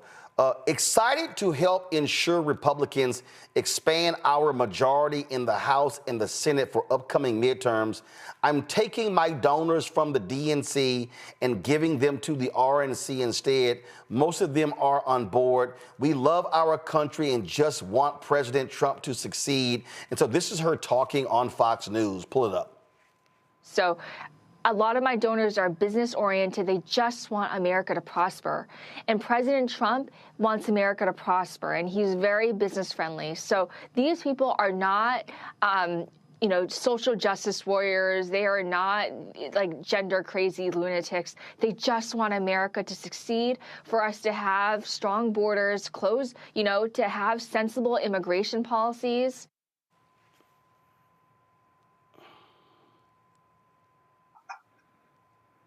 So, Scott, go ahead. You haven't asked me a question yet, but I've only got two things to say. One, you know, when you flip-flop like that and you lying, Lindy, neither side trusts you or really wants you, or one or both are going to use you.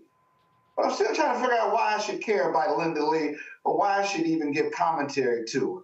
Maybe, Roland, you tell me why I should care about this story. My first response is, I don't care. No. But I think it's important because people have to be very mindful of individuals who claim to be one thing and then another. Like I'm really laughing because this is from February 12th. To all the Dems who attack Elon Musk for being an unelected president, I have two words for you, Joe Biden. Biden wasn't running the country for the last 4 years. His unelected senior advisors were and operated in the shadows. You wouldn't even recognize their names so kindly, STFU, and she goes on, Glenn Beck. People need to understand that these frauds, these liars, they exist. So I always tell folk, because see, it's some black folks as well out there who've been saying one thing and people like they champion for them.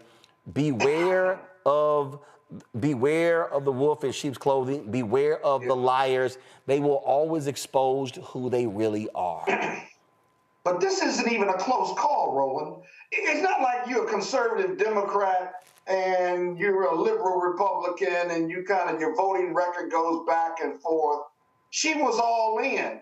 And the chaos, corruption, and criminality of Donald Trump versus Kamala Harris and Biden and all the values that they represent and everything that they are not, that Donald Trump is, this is not a close call. This is just outright lying and flip-flopping in order to show up to the Republican window with the winning ticket after the vote, if you will.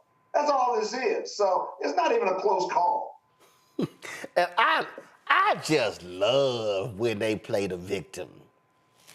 Before you continue to defame, harass, or lie about me, please consider that I am a human just like you. I'm not a cartoon.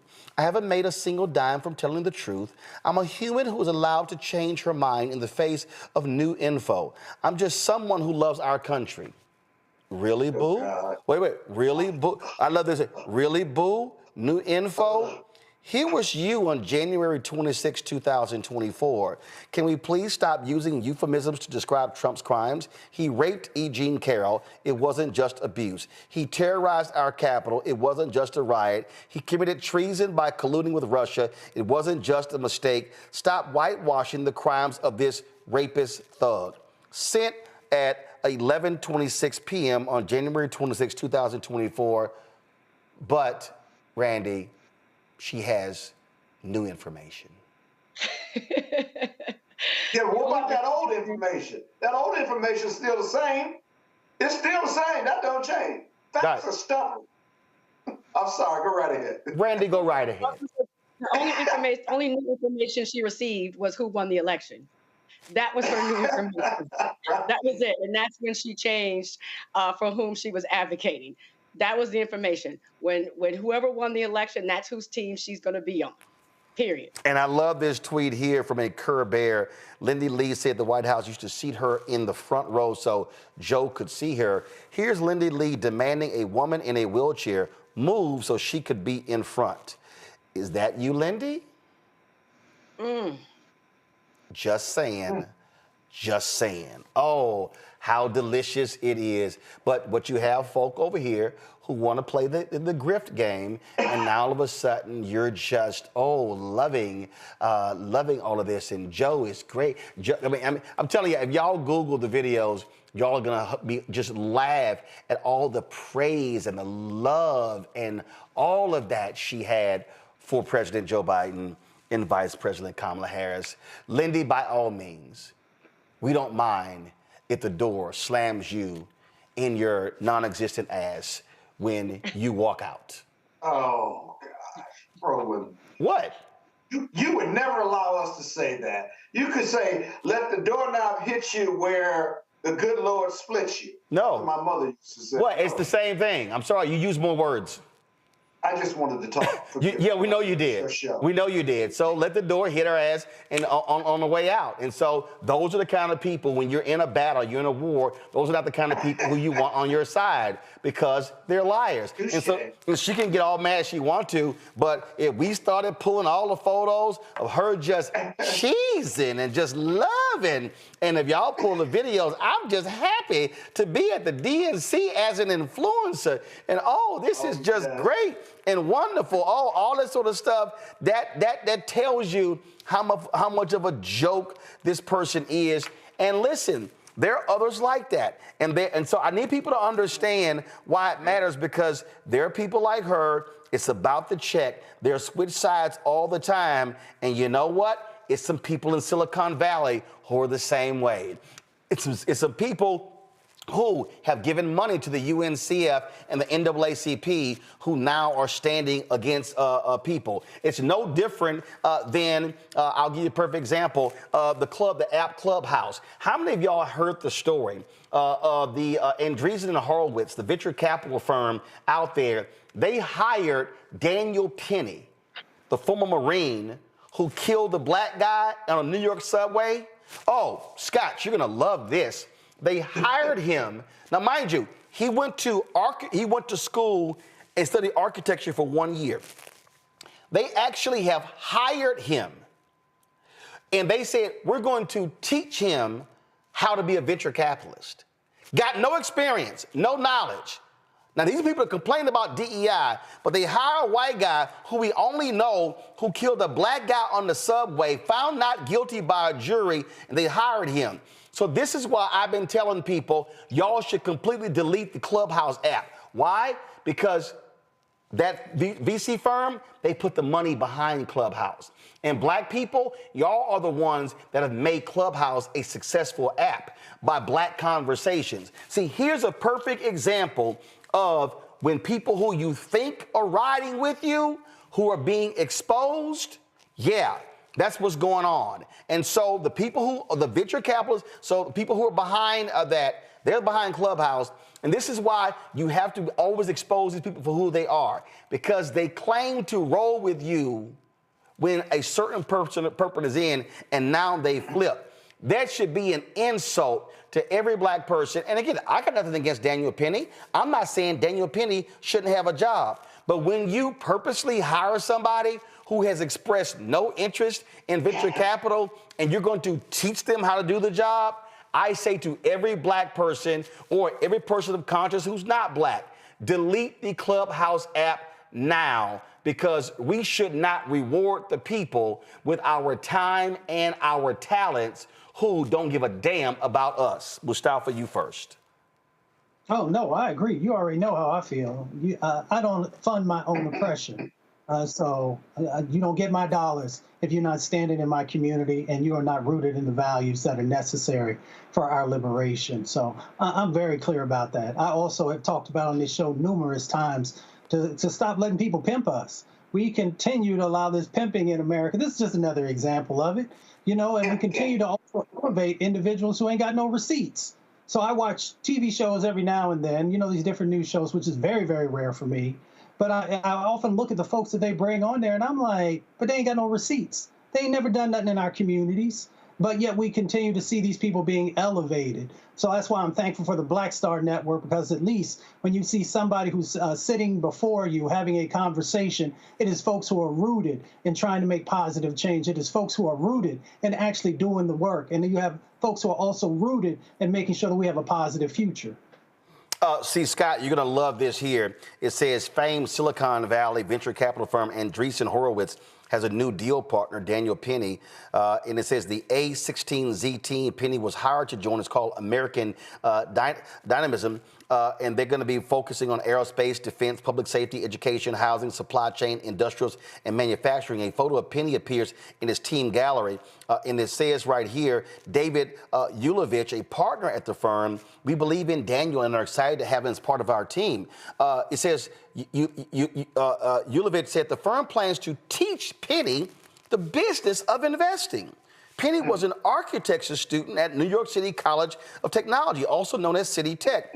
In explaining A16Z's hire decision, he wrote, I believe, as I know many of you do, that Daniel acted with courage in a tough situation. He was acquitted of all charges. Beyond that, it has always been our policy to evaluate the entire person and not judge them for the worst moment in their entire life. Wow, Scott, I didn't realize choking somebody to death in a subway and being acquitted works well on your resume. It does if you're white. And in America, I'm sorry. Listen, if Daniel Penny had been black and the victim had been white, that Daniel Penny, the black Daniel Penny, would still be unemployed and never get another job. Daniel Penny, the white Daniel Penny, he run around with the president. He's the guest of these leading white conservatives wherever he goes, simply because he got acquitted. I mean, Scott, you're the major law firm. If a partner came to you and says, Scott, we want to hire this guy. Oh, by the way, he's expressed no interest in law, but we want to hire him and we're going to teach him how to be a lawyer.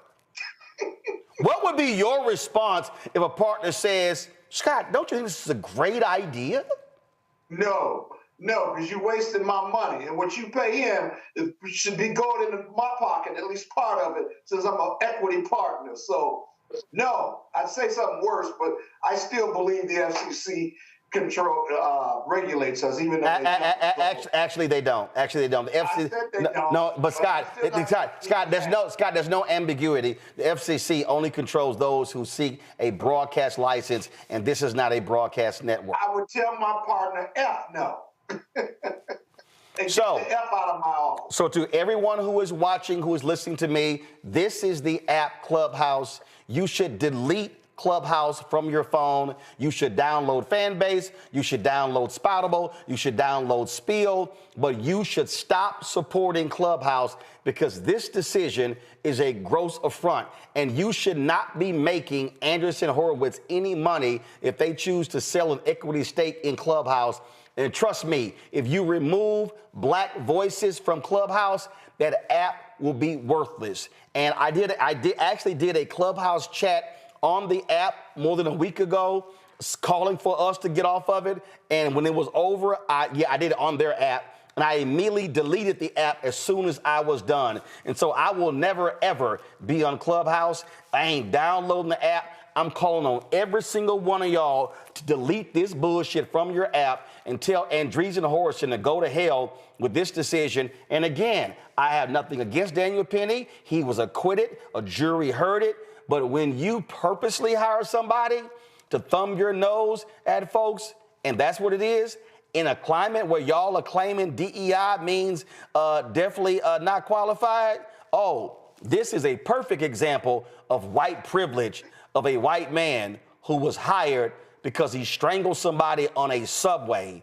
And Andreessen Horowitz... Killed somebody. Yes, he killed somebody. So Andreessen Horowitz... Human being. Yes. Killed a human being. And their decision is, let's reward him to teach him how to be a venture capitalist. Black people, let's teach them that we do not have to keep our talents and our voices on their app. Delete Clubhouse today. Share this with your friends and your family and do the same as well. Because guess what? There are other options out there, including Black-owned Fanbase, where we can have audio chats. So Clubhouse, y'all can go to hell. Scott, Randy, Mustafa, I appreciate y'all being on today's show. Thank you so very much. Man. Say it again, Scott. My man. Oh, by the way, I ran into some of your Kappa brothers at the NBA All-Star game in San Francisco, and one of them pleaded with me to show you more grace and mercy on the show. And I said, absolutely not. Absolutely. In fact, I was in Atlanta airport coming back from Atlanta, and you got a lot of fans there. They were coming up to me and say, "Why did Roland treat you so bad?" He's that's a lie. Man. You know that's a lie. He's smarter and more handsome than Roland. See, right there. See, we all know that's a lie right there. It's his show. What can I do? You need to give money to him, but tell him to have some grace with me. See, that's right. And see, Randy Mustafa, the reason I know he lying, because the last time I saw him, he said, man, people come up to me saying, yo, man, why don't you back up off Roland and stop over talking? That's true. That's true. They do say that. Yeah, but, absolutely. Listen, I need you. You made me famous, at least in Atlanta. So, I got never love for you. In fact, I might give some money tonight. I'm just feeling good about you right now. Well, damn it, you need to. So you need to pull that platinum Amex card out right now and make your contribution to the Bring the Funk fan club. You damn right you need to, Scott. And the rest of your Kappa brothers as well, because remember, without Alpha, y'all just Kappa Psi. Oh, God. Jim Gold, too. I saw the picture. You ran into one of my business partners, Jim Gold, as well, at the All-Star game. So you were hanging. No, of course. And I was representing the show, so that's what we do. So appreciate all three of y'all being on the show. Thank you so very much. Man. Folks, I got to go. We know that's why I signed off, but your ass kept talking. Go, man. Your ass kept talking. Now make that damn contribution before your ass get off. All right. Yeah, I knew that, get it. Absolutely. I appreciate it, folks. Be sure to support the work that we do. Join our Bring the Funk fan club. I told y'all this is about us building an ecosystem of Black-owned media so you understand what's going on. We got a new show that's dropping on Thursday. When you support this show, this is what you're supporting. Y'all roll that ad. Of the new show that's coming. There we go. Abolition focus. Should we aim for reform or abolishing the entire system? Simone Felix lets us know how much possibility lies in abolition. That is such a radical image because it offers the suggestion, a suggestion that we already know to be true, which is that we have what it takes to take care of each other and to take care of ourselves. Watch us on the Black Star Network, so tune in to The Other Side of Change. So, folks, Jameer Burley and Bria Baker are the co-hosts of that show. We will stream it at 11. Is it what the graphic says? 11 a.m. or noon on Thursday, and then it's going to restream at the conclusion. Let me see here. Yes, it's going to be. Well, it just says this Thursday. I think we drop it at 11 a.m. Eastern on Thursday, and then we restream it at 8 p.m. after my show. So y'all want to check that conversation out. Two millennials hosting that show. Great conversation. And folks, there are some other things that I'm working on, some other shows I'm looking at bringing to Black Star Network. We're looking at creating a business show. So there's a whole lot that's going on. So your support is critical to us building this. And I say this all the time, and this is not hating, it's stating. The work that we do here is not happening at other Black-owned media outlets. It's not. I will put the content that we do every single day on this show, I will put it up against any other Black-owned media outlet, and I'm telling you right now, the interviews and the content that we're kicking out every day is unmatched. You will not see on The Griot. You will not see on The Root. You will not see on Essence. You will not see on Ebony. You will not see on Black Enterprise. You will not see on Blavity. You will not see on Urban One. You will not see on Radio One. You will not see on TV One. You will not see on BET. And I can go on and on and on. So when you're supporting us, you truly are supporting Black-owned media that is speaking to the interests that you care about. We want you sharing our content. We want you reposting our content. We want you bringing in new voices. In the last 28 days, we've added 90,000 subscribers. We are approaching 1.65 million YouTube subscribers. As we stand right now, it's 1,645,934. But here's the deal. 60% of the people who look at our videos on YouTube don't even subscribe. Why do we want you watching our YouTube videos? Because actually, the better payout in terms of from our videos happens on YouTube. The reason we have the Black Star Network app is that way if anybody says we can't run something, we have our own platform to run it on. We try to drive people to our YouTube channel because those views actually drives revenue. But the second line of revenue that's critically important to us is when you donate to our Bring the Funk fan club. When we built this, I said to our audience that I wasn't going to send swag, wasn't going to spend the money on, because that merchandise costs money, all stuff costs money, and the reality is we want to put that money into the show. We want to have new shows. We want to hire more producers. I'm going to tell you right now, I'm just being straight up. I have a plan right now that if we're able to generate an additional listen to me clearly, if we're able to generate an additional $2 million in revenue, I will hire 7 staff writers, an editor, and a digital specialist. We will hire actually 2 editors. So 7 staff writers, 2 editors, digital specialists. That's 10 people. We want to turn blackstarnetwork.com into a news portal. We want to be able to be driving anywhere from 10 to 20 written stories every single week that we'll talk about on the show as well to expand what we're doing. That's what I'm talking about when I say what we're trying to do. I want to be able to add another anchor, another reporter to be able to do some reporting, to host another show as well. I want us to have a second daily show. The other shows that we have right now are weekly shows. I want a second daily show that's either in the morning or that's also coming on before mine, in midday or whatever, and that we're so expanding our footprint. And so that's what our goal is. And I told all of you who are watching, listen to me clearly. When we met with our YouTube representative in Chicago, the Democratic National Convention, this is what they told me. They actually said, when they put in Keenan, if we have that graphic, I want you to send it to me if you can, real quick, a screenshot or whatever. They told me that when they they grouped us with all of the progressive shows out there. They just put us in that category.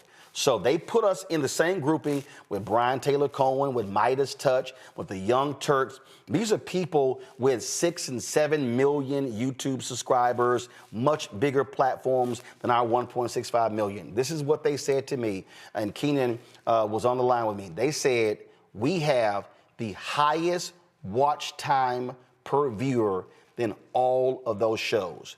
That Roland Martin Unfiltered is #1 in the average watch time per viewer. That means that our audience is watching our content longer. They are more engaged than any other progressive platform in the country. Folks, that's what we are building. And that's why we want people who are 50 and 45 and 40 and 35 and 30. We want that 18 to 50 demographic watching as well, because what we do not have enough of today is real fact-based information. We do not care for these other so-called new black media people who just run their mouths. We are about real information, laying out to you real consequences on what's happening in this country. And so your support makes that possible. And so if you want to contribute via Cash App, use the Stripe QR code. Cash App cancel all of our accounts because they changed their rules. And so if you still want to give to us via Cash App, use the Stripe QR code. If you're listening, go to blackstarnetwork.com. Then, if you want to give to us, check a money order. Send your check and money order, P.O. Box 57196, Washington, D.C., 20037-0196. PayPal is paypal.me/rmartinunfiltered. Venmo is venmo.com/rmunfiltered. Zelle is roland@rolandsmartin.com, roland@rolandmartinunfiltered.com. Download the Black Star Network app, Apple phone, Android phone, Apple TV, Android TV, Roku, Amazon Fire TV, Xbox One, Samsung Smart TV. Get a copy of my book, White Fear, How the Browning of America is Making White Folks Lose Their Minds. Get the audio version I read on Audible. Those proceeds come right back into the show. Get our merchandise, Roland Martin Unfiltered, Black Star Network merchandise. Of course, our shirt, hashtag, we tried to tell you, FAFO 2025. Don't blame me, I voted for the black woman. Go to rolandmartin.creator-spring.com. The QR code is on the screen, or you can go to blackstarnetwork.com. And don't forget, I told you, the hell with Clubhouse, delete Clubhouse, download Fanbase. You do audio rooms on the Clubhouse, you can do audio rooms right there on Fanbase. And so download the Fanbase app. Isaac has posted the video. They've raised $9.2 million. We're moving closer to our goal of $17 million in this Series A raise. And so go to startengine.com/Fanbase if you want to be an investor in Fanbase. And so, folks, that's what we're doing. We're making this thing happen. We're not talking about it. We're being about it. We're not sitting here wasting our time waiting on other people. We are building the black-owned media platform of the 21st century, the same way the Chicago Defender served its purpose when Robert Abbott founded it in 1905, the same way when Frederick Douglass did the North Star, the same way with Ida B. Wells Barnett and her paper, the same with John H. Johnson with Negro Digest, Jet and Ebony, Earl Graves and Black Enterprise, of course, Ed Lewis and others when it came to Essence Magazine. We cannot allow black-owned media to die. We cannot be asking people who don't look like us, who don't think like us, who don't represent us, who don't care for us, who don't love us to tell our story. Support this show, support this network. I'll see y'all tomorrow. Holla! Black Network is here. Oh, no punch! I'm real revolutionary right now. Thank you for being the voice of Black America. All momentum we have now, we have to keep this going. The video looks phenomenal. See, there's a difference between Black Star Network and black-owned media and something like CNN. You can't be black-owned media and be scared. It's time to be smart. Bring your eyeballs home. You dig?